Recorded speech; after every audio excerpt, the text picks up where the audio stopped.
Welcome to Nerd on Nerd with me, Jack Kempster. And me, Liam Underwood. Alright, Liam? Yeah, how's it going? I'm good. This is our first episode of 2016. How exciting. How did 2015 treat you? Terrible. Save terrible it. I year. tell you what, let's discuss that with catching up with Jack and Liam. My favourite part of the show. You're going to say that every week. Might do. Cool. Alright, so, how was your 2015? If you could sum it up with one word, what word would it be? Fantastic. That's quite optimistic. I'm surprised. Whoa, why? Why are you surprised? I wouldn't say you're the most optimistic person I know. Hey, that's not optimism. Optimism is looking forward to and like building it up there. So I'm looking back, I'm like, yeah, great. What word is that then? I don't know. But yeah, so 2015. Let's just take a moment, shall we, and wistfully look back on the year that was. Yeah, let's do it. So what was your Nerd on Nerd highlight for 2015? My highlight was probably the beep episode where you randomly decided to start beeping for edit points. It helped. Did it? Yeah, it made my editing a lot smoother. I can't help but notice you haven't done it since. It didn't help that much. I think it would have helped more if every time I'd done it, you didn't giggle. I don't know if it was a giggle. I think it might have been an outright laugh. Yeah, it just... Whereas normally, a little beep, that makes the edit point quite nice. Cut that out. Lovely. But when you've got a beep and then a load of chuckling, it suddenly makes the editing a little bit harder. Well, to be fair, you gave me no warning that you were going to beep. I didn't realise I needed to warn you that I was about to beep. What, you were randomly going to start beeping? I didn't think that would be an issue. Right. Well, it was. What was your highlight? I'm going to be honest, it was the conversation we had where you discussed the men that you would most like to make love to. So you're doing that thing where you change what I say and make it sound a lot worse than it was? No, you were talking about, so you were saying that if You were saying if you were to make love to a man, it would probably be Hugh Jackman or Russell Crowe. That was after you had had a discussion about who you would have sex with, and then you forced me into an answer, if I recall correctly. I do. I mean, we all have our own recollections. Yeah, but this one we can prove because we have it recorded. Yeah, I'm just saying, for me, hearing you talk about the men you would sleep with was my highlight of 2015 Nerd on Nerd. It's a terrible highlight. No, I think it's a moment that really encapsulates everything that this show is about. Oh, good. So, other than the podcast, Liam, what were your other best of 2015s? Like, what was your favourite film? Wow, it was a good year for film, wasn't it?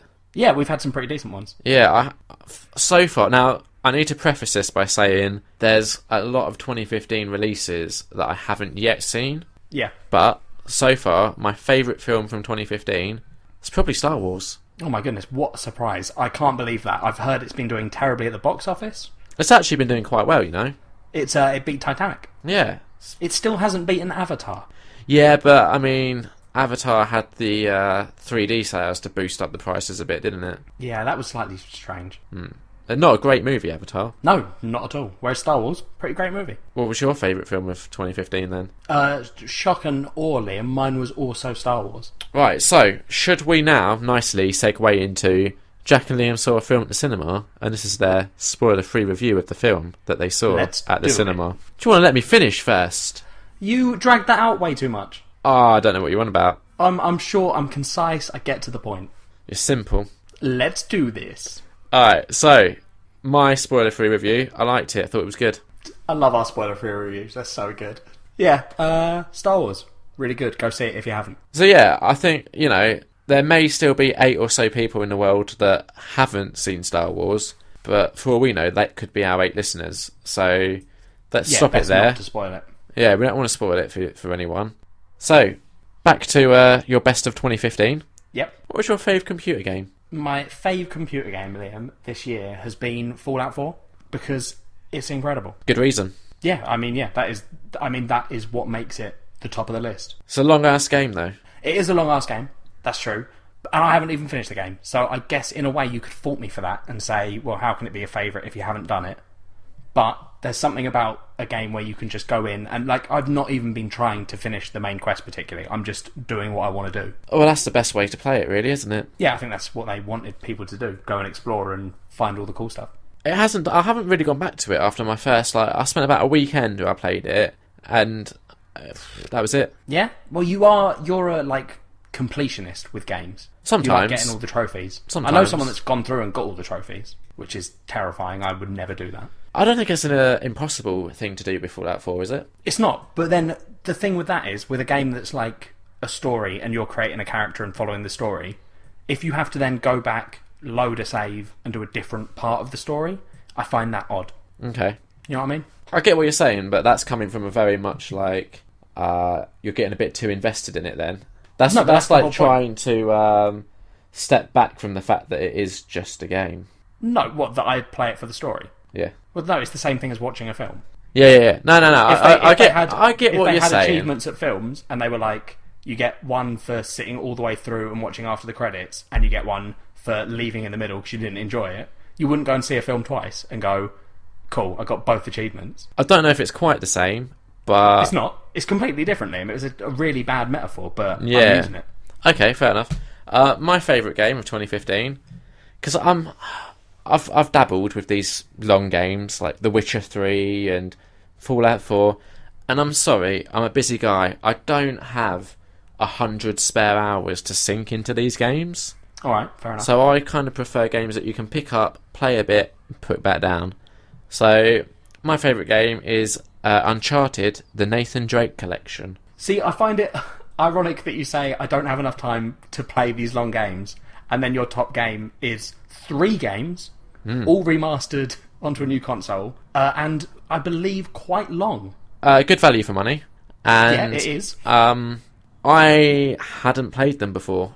So no, I've only played part of the third one. Yeah, I haven't played any of them. So far, I'm going to be honest. You know how you were saying you haven't finished Fallout yet? Yeah. I have only played the first Uncharted game from the collection. Mm-hmm. Is it any good? Yeah, it's not bad, obviously. Otherwise, it wouldn't have made my favourites. Yeah, that's a fair point. Yeah, it was completely fun. Completed it. Looking forward to doing the second and completing that, and then doing the third. I just find it weird that you made such a big deal out of games that are too long and you don't have enough spare time, and then you said that 3 games were your top game. Honestly, it probably took me maybe 10, possibly 12 hours to complete the first game. Yeah, the first one. Yeah. That's fine. They don't stay the same. But here's the other thing. Yeah, it's a pick up and play game. I can play a little bit. Complete a level. Stop. Yeah, I guess. It's easy to jump in and out of. I don't have to get bogged down in these imaginary politics and factions and a buttload of backstory and just oh man, crap I really don't hope the third game has loads of factions in it and you have to get the stories of all of them. I might cry. And I also might have to seriously rethink my favourite game of the year. Yeah, we'll do a catch-up episode when you finish all 3 games. Yeah. But the other thing is, I find I don't make a lot of time for games. Like, I go through phases. Sometimes I'll be all about the PlayStation and you can barely drag me off. And then other times, I've got other things to be doing. I've got a life to live. Yeah.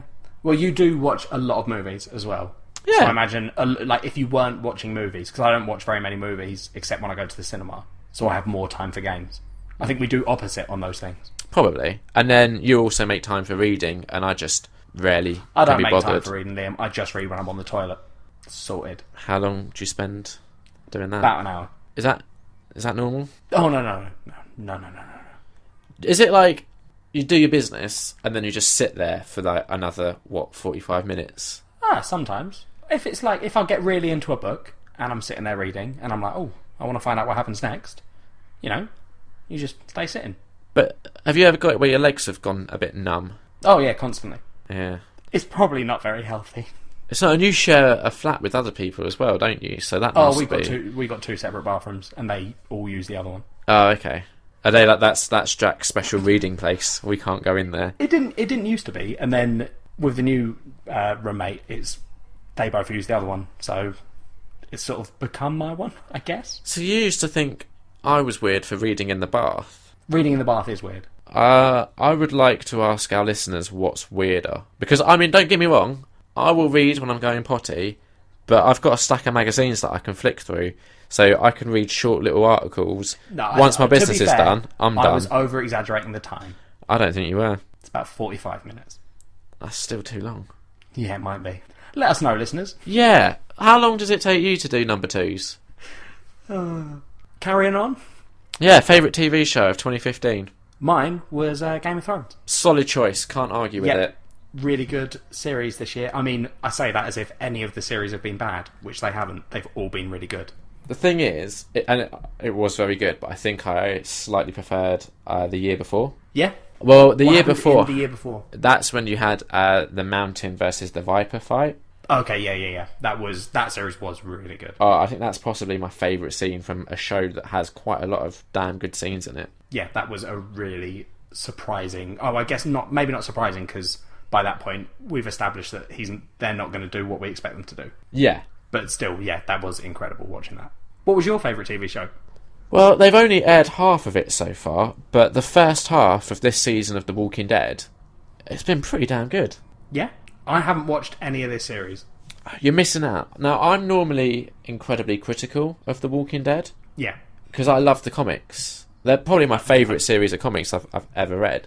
You buy every volume that comes out. Yeah, and the thing is, when the TV show isn't very good, it frustrates me because I know that they've got good material that they could be drawing from. Yeah, they could be doing a good job. And that's what they've done this season. Oh, okay. The season, I think, has probably... They've deviated a little bit, so there's still some surprises along the way, but there's also been quite a lot where they've taken it from the source. Oh, okay. And there was a big mystery as well. Again, we're not going to go into spoilers on this show. Please don't.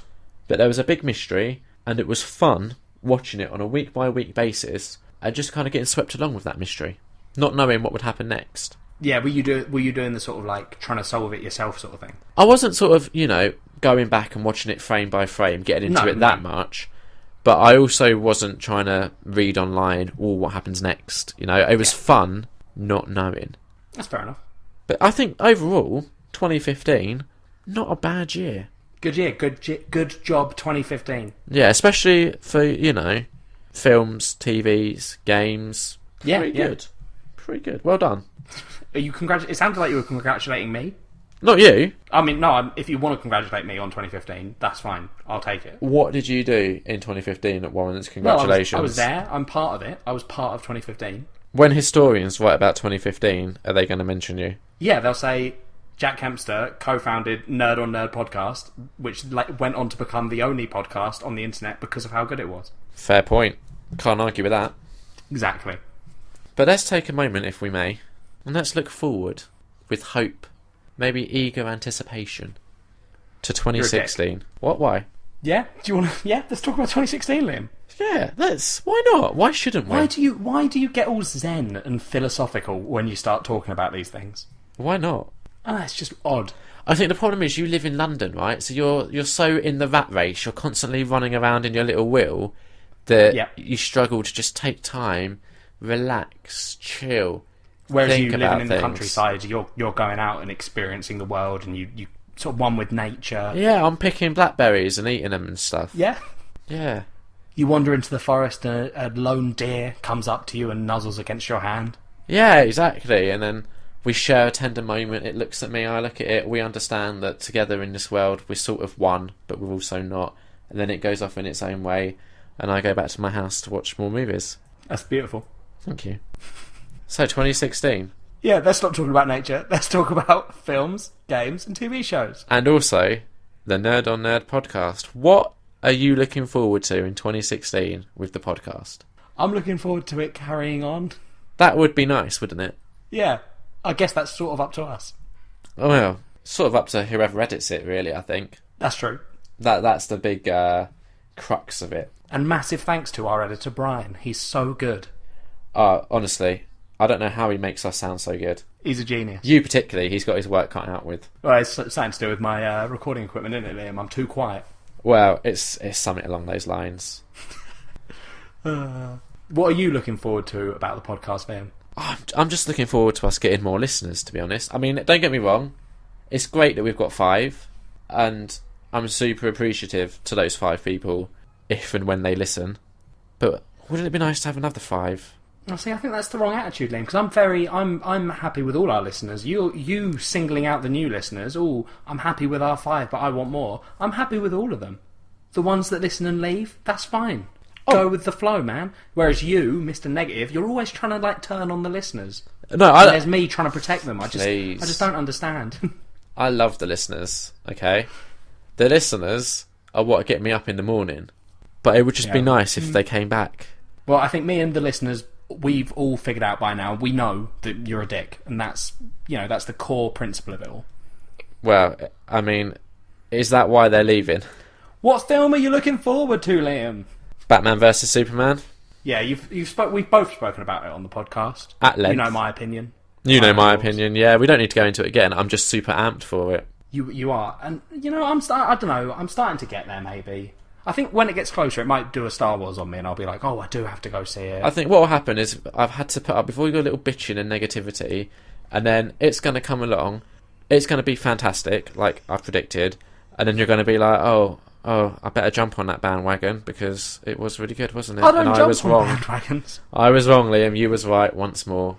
Forgive me. Well, I guess we'll see. We should set up a bet. Yeah? Yeah. Like, if it's bad, I have to do something, and if it's good, you have to do something. Shouldn't it be the other way round? Yeah. I just had a little bit of a moment there. Yeah, you had something there. I don't know if it was a moment or maybe a stroke. Oh, Jesus. Oh. Maybe we shouldn't do a bet, because the concept of a bet seems to be too much for you to handle. Totally broke me. I shouldn't have suggested it. It was a terrible idea. Sorry about that, buddy. That's fine. So yeah, what film are you looking forward to? I'm looking forward to Suicide Squad. Oh, another DC movie. So, another DC movie. Just, I think that one could be good. I really hope it is, to be honest. See, that's the thing. I think with that, I haven't got the letdown for me of the film before, because it's a new thing. Yeah. So I can look forward to it and not be like, oh, are they going to do similar things and all that. I can just look forward to it. I agree. I'm also looking forward to it, but my only concern is not only do they have a movie to tell, but there's also a lot of backstory to try and squeeze in there as well. Yeah, I guess so. But then are they going to deal with some of that in other DC films leading up to it, or?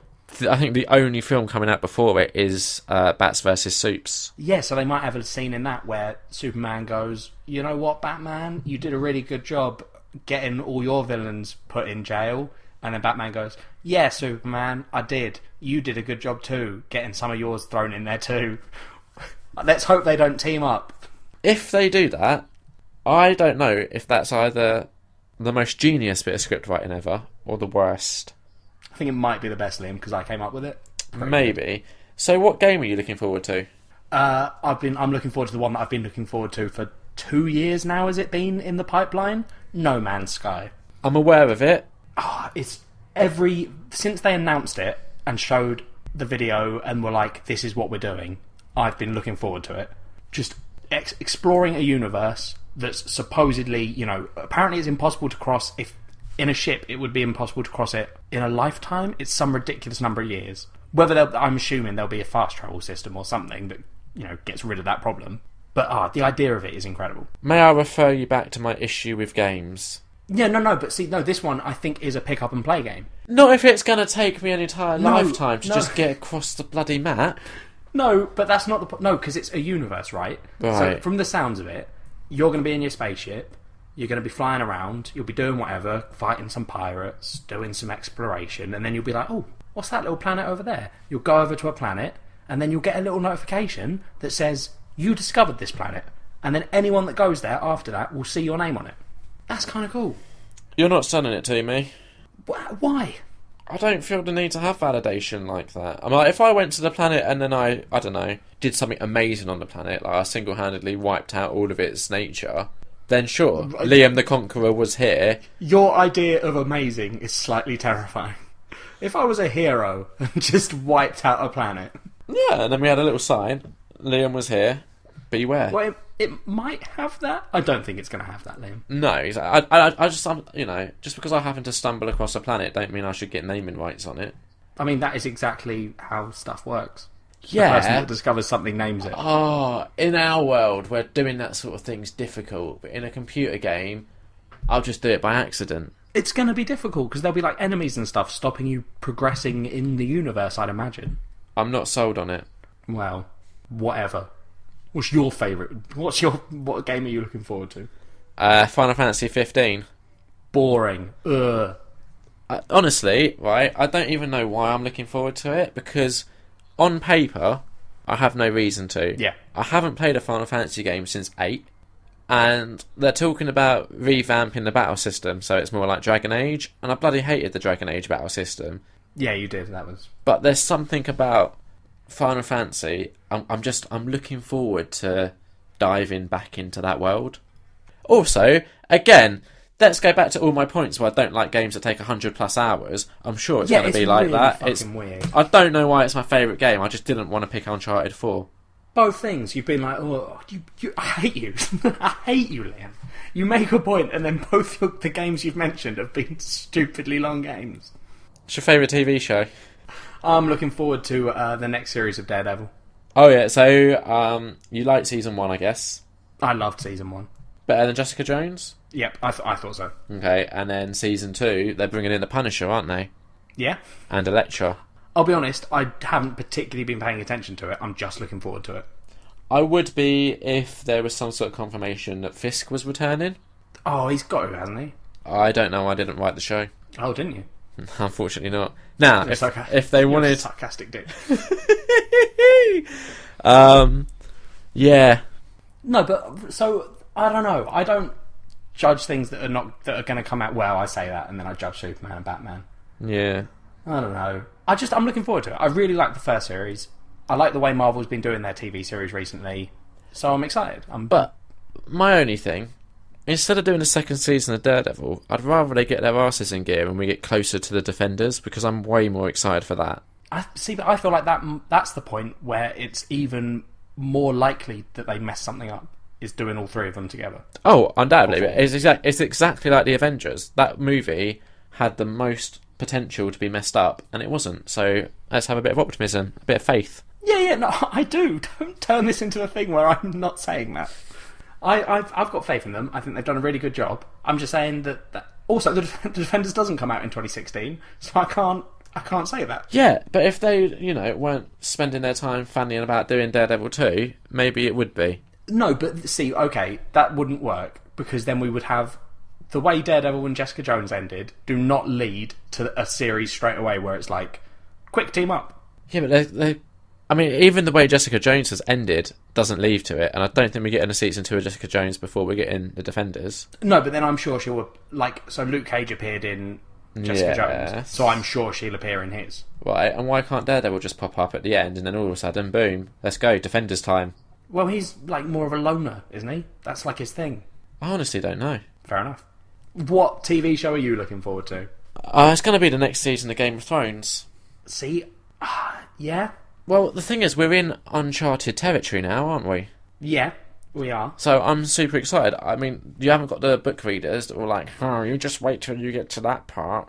It's going to be amazing. Less chance for spoilers this time. Yeah, and I don't know how closely the creators have been working with old George R.R. Martin to try and get it in line with the books, or if they've decided to just go their own way now. But I'm just really excited to see what's going to happen next. And I think as well, the last season was the most TV-esque season of Game of Thrones.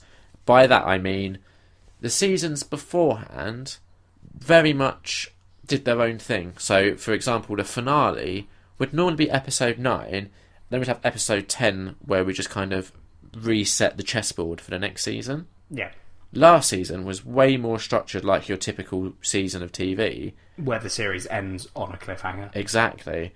So I'm quite looking forward to just seeing some resolutions to... I mean, there was a lot that happened at the end of that season that I just can't wait to see what they do next. Yeah, don't get me wrong. When I say, when I didn't put it as my top one for next year, I'm really looking forward to it. I'm just worried about it. I'm looking forward to seeing all the things that happen. And there's going to be dragons. Dragons are cool. Khaleesi. Who was that? Was that a dragon? I don't know who that was. I did it, and then I was like, in my head I was like, who am I impersonating there? No idea. The dragons can't talk. That was a dragon. Fuck me. Culture swap. Let's do it. Would you like to remind our dear sweet listeners what I suggested you read last week? Because we switched things up, didn't we? We did. We've done films up to this point. That's not all we do on Culture Swap. So last week we decided to do comic books. And Liam, you suggested to me Whatever Happened to the Man of Tomorrow. Which is a Superman comic. Written by Alan Moore. Or co-written by him. Yeah. And I like Alan Moore. I read he did The Killing Joke was him, wasn't it? Sure. Probably, maybe. Could be wrong. I'm usually wrong when I say He did Watchmen. He did Watchmen. I like Watchmen. Yeah, so he's... I don't know. I started it. I got it and was like, I'm not a huge fan of the old school comic books. Yeah. And also, I from what I can gather, you're not a huge Superman fan either. I'm not particularly. I don't like the Golden Boy, which is interesting because it kind of doesn't do that. Or it does do that, but it gives him consequences. And this is why I recommended it to you, because I will admit, if it's like, it's not a great point to jump into Superman, because it's essentially the end of Superman. Yeah, I believe in the description at the beginning they say that it was the end of, so Infinity Crisis was happening, which is where the DC universe reset to having just one universe. Yeah, they were streamlining they did spin-offs. Yeah, so this was them ending the Superman before the Infinity Crisis, or around that time. Yeah, and it was. I guess I should have expected it with Alan Moore, but it was a little bit more brutal than I was expecting. Okay. And I think part of, because it's the old school art style from those comic books, which misleads me, because I expect it to be the, stupid 60s Batman puns and stuff like that. And then it's like, oh, two of his closest friends were just murdered in front of him, or not in front of him, murdered away from him, and he doesn't even know. It does go to some pretty dark places. Yeah, I think, a bunch of his friends die. Krypto? And then he commits suicide. Well, don't forget Krypto.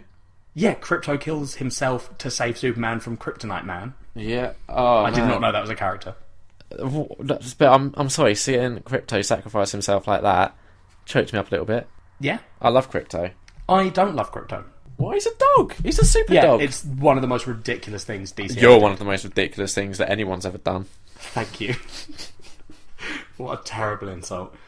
But yeah, no, I'm not. Don't get me wrong. That scene was good. Yeah. It was, a really good, it was a little bit, it's over in 4 panels, I think.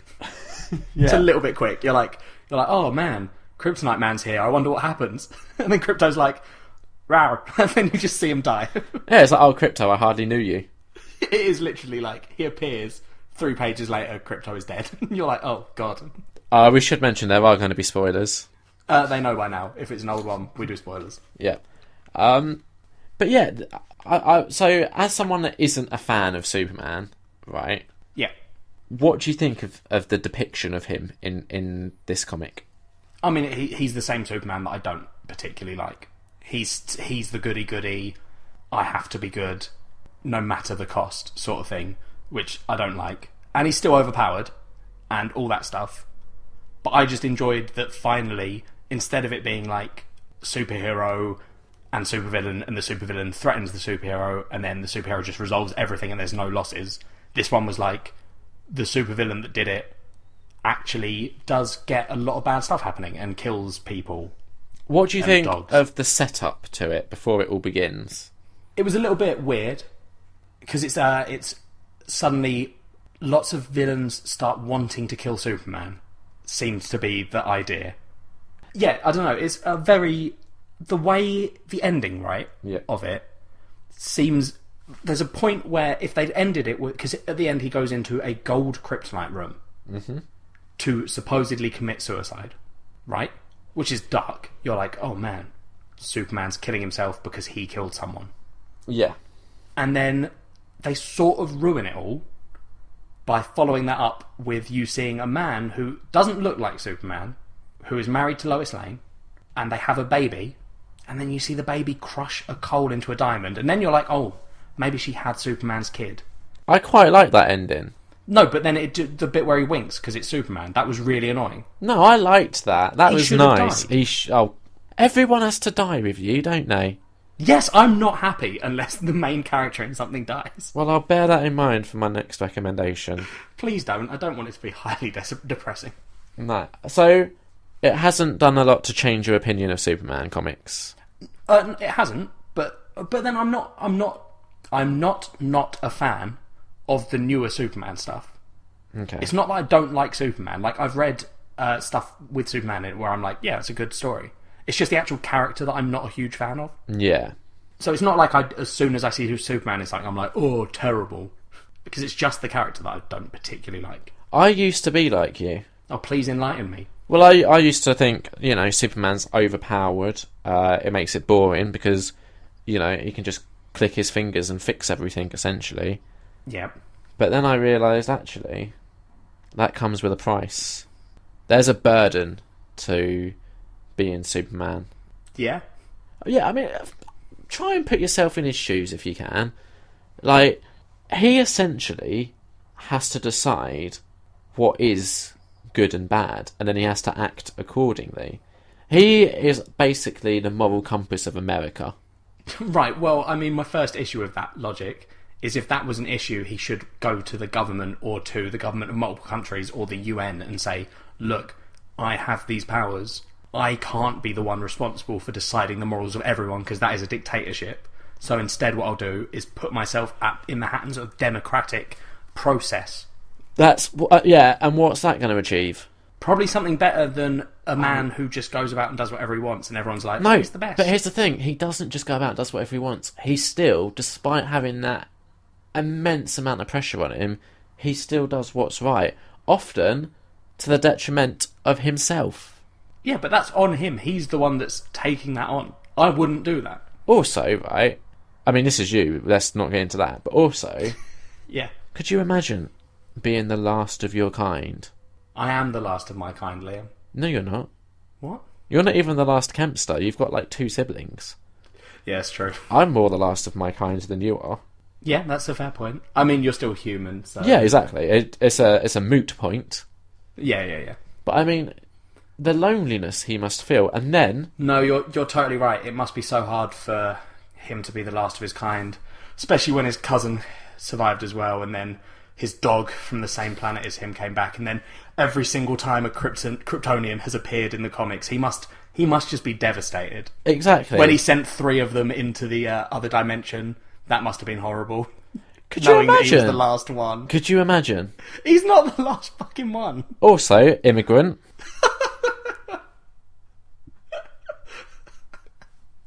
Yeah, fair point.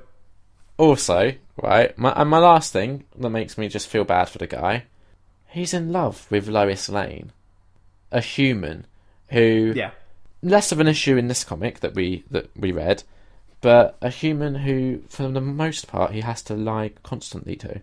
Yeah. But then does he? Again, if he came out as Superman, what would... it's always they would then target my friends and family. Yeah, all right. Yeah, he's got to do it to protect them. As you saw in the bloody comic you read. Yeah, but I also saw him abandon Superman as a concept and effectively just become some lame dad guy who didn't save the world. Yeah, but he got the girl. Yeah, but then it also turned out that the world didn't need him. He specifically says, the world didn't need me. Exactly. So he discovered that he was useless. Yeah, imagine how heartbreaking that would be. Oh yeah, that's horrible, but it means that we didn't need a Superman at all. Exactly, and we've still got one today. Fine. I'm not going to win this argument with you, I can tell that. It's just that everyone thinks his biggest weakness is kryptonite, and I don't think that is his biggest weakness. I think his biggest weakness is love. Yeah, except love doesn't sap him of all his powers and nearly kill him. But love does make him more vulnerable than kryptonite ever would. I don't think it does. Kryptonite literally would kill him if he came into contact with him. Yeah, and do you not think he would literally be just in pieces if everyone he loved was killed because of him? I think he would, but I don't think he'd be dead. I don't think it'd be long till he was dead. Yeah, we'll see. Will we? I don't think we will see, no. I don't know why I said it. It sounded like I'm planning to become a supervillain and take on the Man of Steel.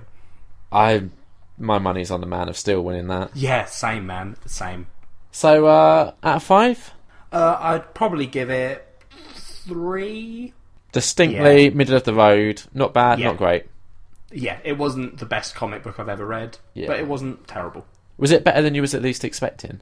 Yes, it was. Yeah, that's good. Which is my own problem. I know I shouldn't judge when you see that old style drawing and stuff, and you're like, oh, it's going to be boring. I shouldn't do that. And I know I shouldn't. Yeah, if anything, at least I helped you come to that realisation. I mean, I probably had already realised that. I don't think this was the comic book that changed my mind. No, it was.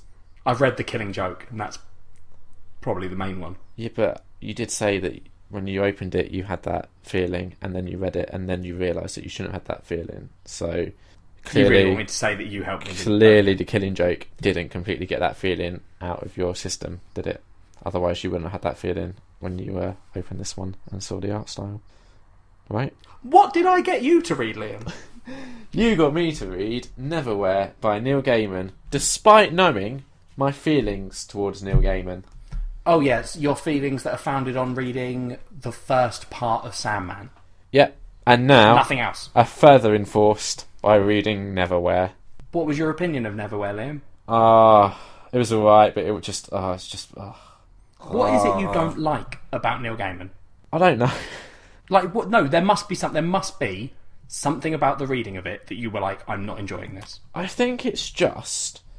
I get the impression that Neil Gaiman thinks he has the best bloody imagination around, and that no one else could possibly imagine anything like this. And look at this! Isn't it smart? And it's so fantastical, but there's an element of intelligence to it, and there's not. It's just. See, at least I learnt something when I read your one, whereas you appeared not to have learnt that you are far too judgmental of people instead of the work. You are letting that jade you. No, completely. Right, I was well up for this being the one that would change my opinion of Neil Gaiman. I was so up for it. I didn't. The thing is, right, also, I need to point out, I can't entirely blame Neil Gaiman for this, because he obviously wrote the source novel it was based on. Yeah. But the comic was written by Mike Carey, so he had to have adapted Neil Gaiman's novel. So we're not necessarily reading a Neil Gaiman piece of work here. We're reading Mike Carey's interpretation of Neil Gaiman's work. Yeah. So, hey, maybe my issues lie with Mike Carey. Again, maybe you're blaming it on the person. Maybe they lie with Neil Gaiman. What was it about the novel? Neverwhere. Graphic novel. Neverwhere. That you didn't like? I didn't like pretty much most of the story. I just don't understand why. So let me explain the story to those listeners that maybe didn't get the chance to read it, despite us giving them like 3 or 4 weeks notice. Yeah, way too much notice. The slackers out there. Yeah. Neverwhere sees our main character, Richard. Yep, sure. I can't remember. Richard Mayhew. He's an ordinary guy living in London. He's a bit like you, Jack. Why? Isn't he, like, really depressed? Yeah, and he lives in London. Cheers. He does have a girlfriend. Wow, low blow. I'm just saying. Shots fired. Not a nice one. She seems a bit naggy, to be honest. Yes, yeah. If anything, sort of. I would say you're maybe doing better than him. Thanks. Then, one day, out of nowhere, a mysterious woman just is lying injured in the streets of London. Who is this woman? And will Richard stop to help her? He does, obviously, because then it would be really short if he didn't. It would be better. And Whoa. In helping her, she basically leads him on a merry old adventure into what is described as the London below. So we have the London above, which is the London you and I know. And then there's this weird, fantastical London below where there's all sorts of weird-looking people. And where things that you would know about above London are, like, twisted and take on their own form in below London, right? Or yeah, in just really stupid ways. Like, the Angel Islington is actually an angel. And the Duke of Earl is actually a duke. Just stupid little things like that, really. You can't see, but I am pulling the most furious face right now. I can imagine. There was a character I liked. The only issue is I don't really know how to pronounce his name. Yep, that's fair. Go on, give it your best guess. Alright, it's, I think, the Marquis de Caraba. Oh, okay, yeah, I do know who you're talking about, sort of, yeah. I mean, it's probably pronounced differently, but I don't know. Okay. He's interesting. Just got eyes and a mouth, and the rest is just a void. At least that's how it's drawn. White hair, dresses quite affluently. Yep, I do remember who you're talking about. Yeah. He's very interesting. That he probably has the most range as well in his story, and there's moments where you're not sure whose side he's on. Yeah. And he definitely tends to put himself first. He's a good character. Dor, the lead woman, her name is Dor. You know, Neil Gaiman, one for brilliant imagination, called her Dor. Do you know why he called her Dor? I'm not talking to you. Because she, right, in this world, is an opener, and what openers do, if you couldn't guess, they open doors. So we've got Door the opener, who opens doors. Bravo, Neil Gaiman. Bloody good work right there. She's the one that he finds lying injured, and essentially the story's all about her family being murdered, and she wants to avenge it, and the Richard guy just kind of gets swept along with it all, almost by mistake, really. Almost like many other stories that are better, like The Hobbit, for example. The artwork's fine, to be honest. Have you read the book? Not the original book, no. Right, so you've only read the comic like me. Yeah. Okay, so I'm curious how the descriptions, how they come across, especially after reading it now.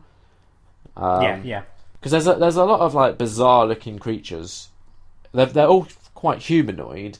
There's like a woman that's entirely blue, and just odd things going on. Yeah, it's just their journey. The only characters that I liked, I'm not sure if it's for the right reasons.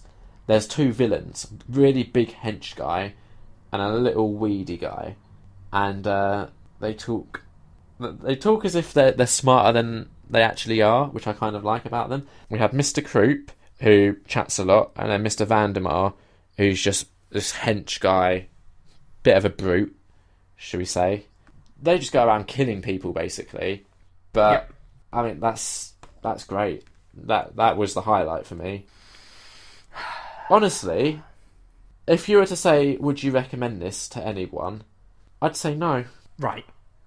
Well, your points, Liam, are not particularly good points, in my opinion. Right. Because you say things like, oh, the story's very obvious and the same story as everything else.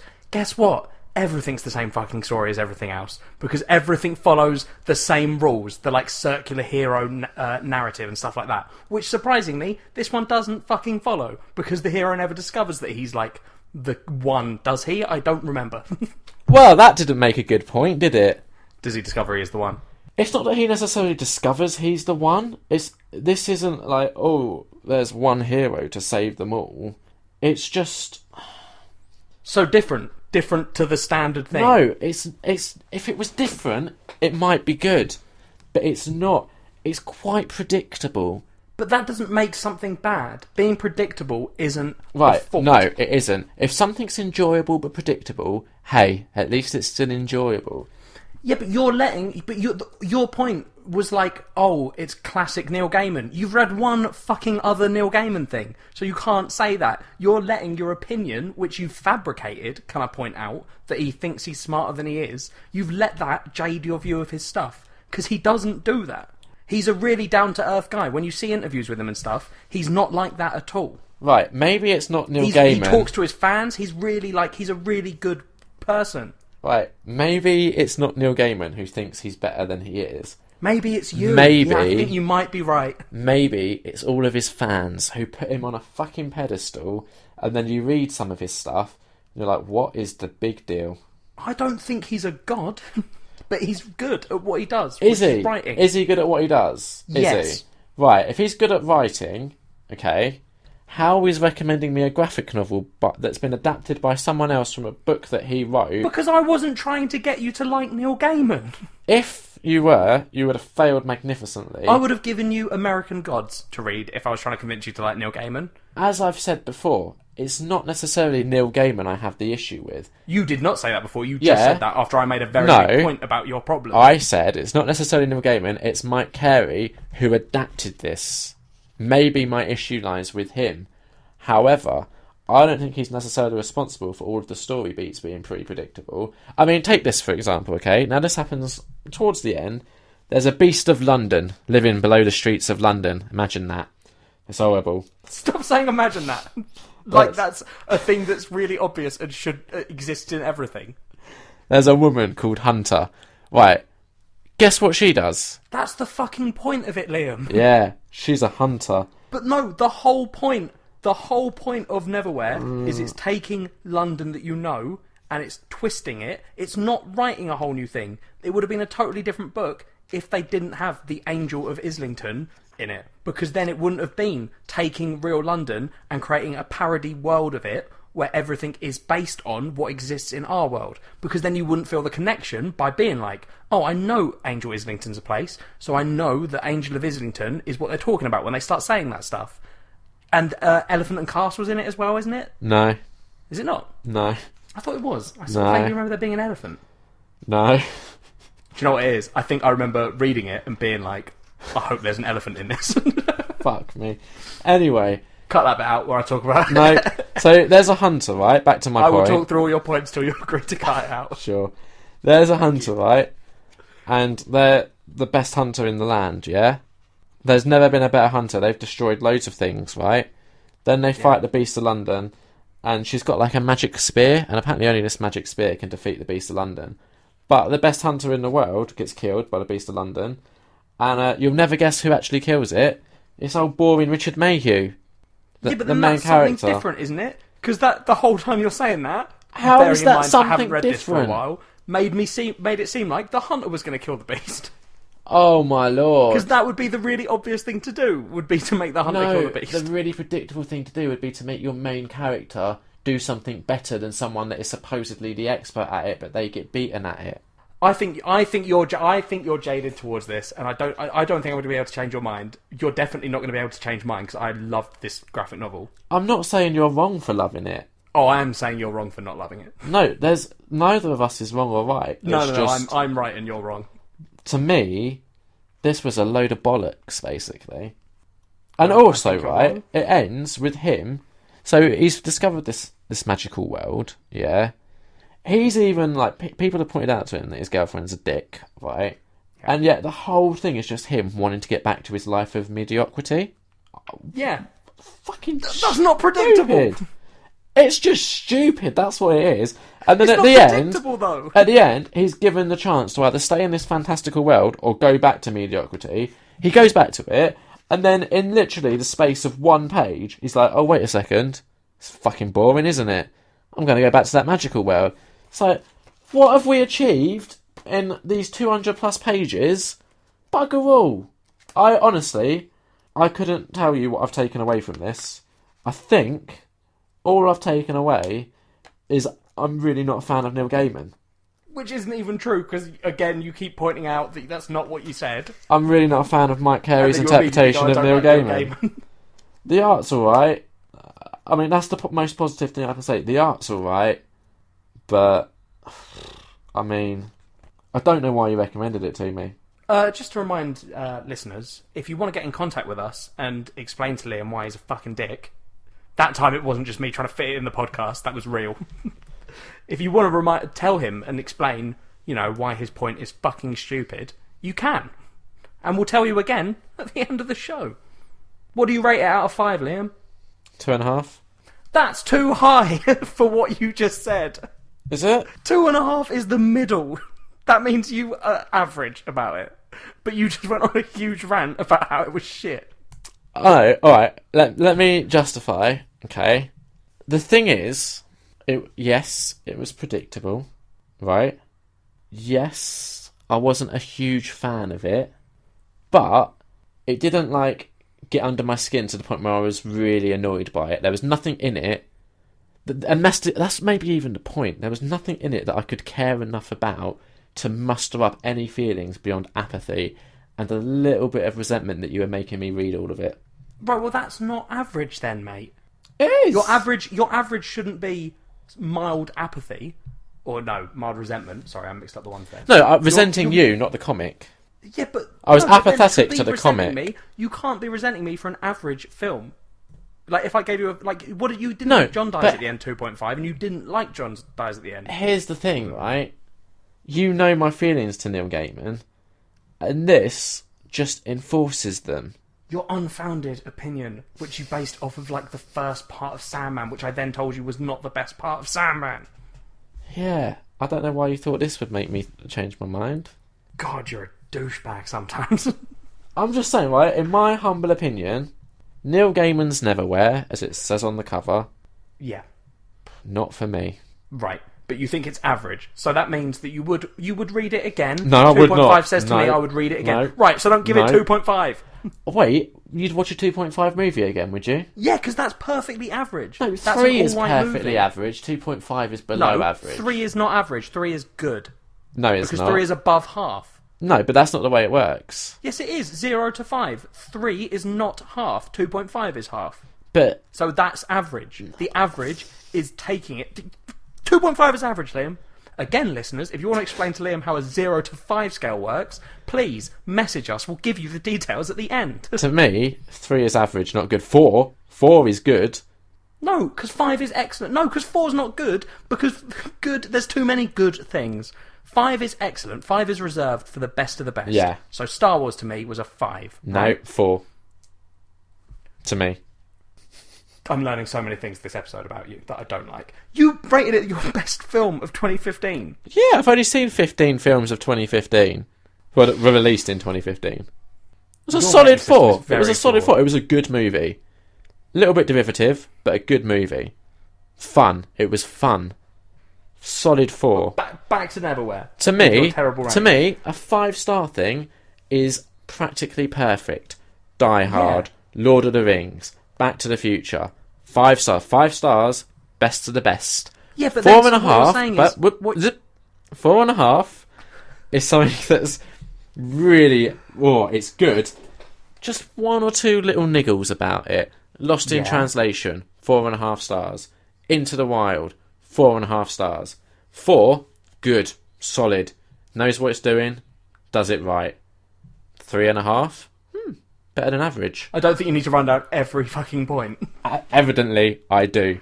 3, average. 2.5, below average. 2, not the best. 1.5, more bad than good. 1, pretty damn poor. Very little to write home about. 0.5 star, almost unwatchable or unreadable. And then 0 stars is reserved for the worst of the worst, such as a movie like Fantasia, which has audacity to even dare call itself a movie. Alright, you're going off track here, Liam. So let me just very quickly, because I don't want to drag this section out for another half hour. What I'll say is, it seemed to me in your rating scale that you jump from your 5 and 4.5. It was 5 is perfect, and then you listed your favourite films, which is correct. Yeah, I agree. 5 is perfect. 4.5, you said a couple of bits missing, right? Yep. Then it feels to me like what you've done is so that section there is quite compressed. They're very close together. Very, like, it would be quite easy to get a 4.5 to a 5, correct? Because there's a few changes to make it better. Mm-hmm. Right? Then it seems like there's a fucking giant jump to 4, which is good. Solidly good. It seems like, yeah, but it seems like there's this huge jump because 4.5 was next to perfect. It's like, oh, there's a couple of bits missing, and then 4 is good, solidly good. It shouldn't be. If your scale works like that, it should be 4.5, very close to perfect, 4, very close to perfect, because it's a fucking scale, not an exponential scale, which is what you're doing. I'm just doing it the way I've always done it. Yeah, terrible. I think your rating in Jack's rating system sounds like it might have been a 2. Let me put this into a way you might understand, okay? Thank you. Lower it to my level. Yeah. In a Jack rating system, probably give Neverwhere a 1.5, maybe a 2. Right. Does that make sense to you? Yes. But in my rating I wish you'd system- use my rating system for everything. My rating system, which makes sense to everyone else, 2.5. Okay. I'll be honest, I probably made it sound like I hated it more than I did, because at no point was I hating it, I was just disappointed by it. It definitely came across like you hated it. No, I was disappointed. Like a disapproving father. Exactly. And Neil Gaiman's Neverwhere was the child that didn't cut the mustard. If Neil Gaiman ever listens to this, I love you. You're one of my heroes.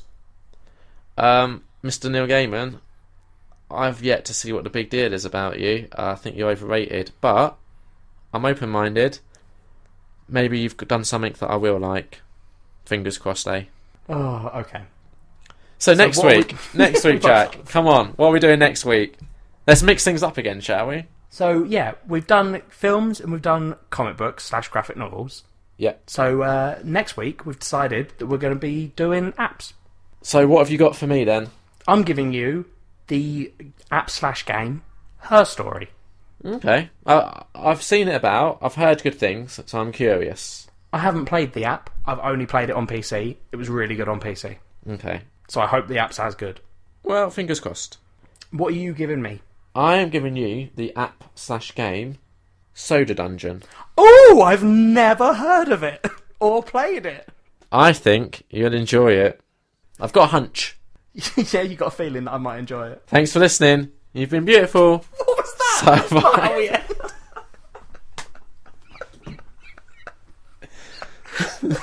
Don't confuse me. I struggle to do the outro anyway. Alright, do you want to do that then? Yeah. Thanks for listening to this week's episode of Nerd on Nerd. If you want to get in contact with us, you can tweet us at nerdonnerd, or you can email us at nerdonnerdpod@gmail.com. Thanks for listening. Bye. Happy New Year.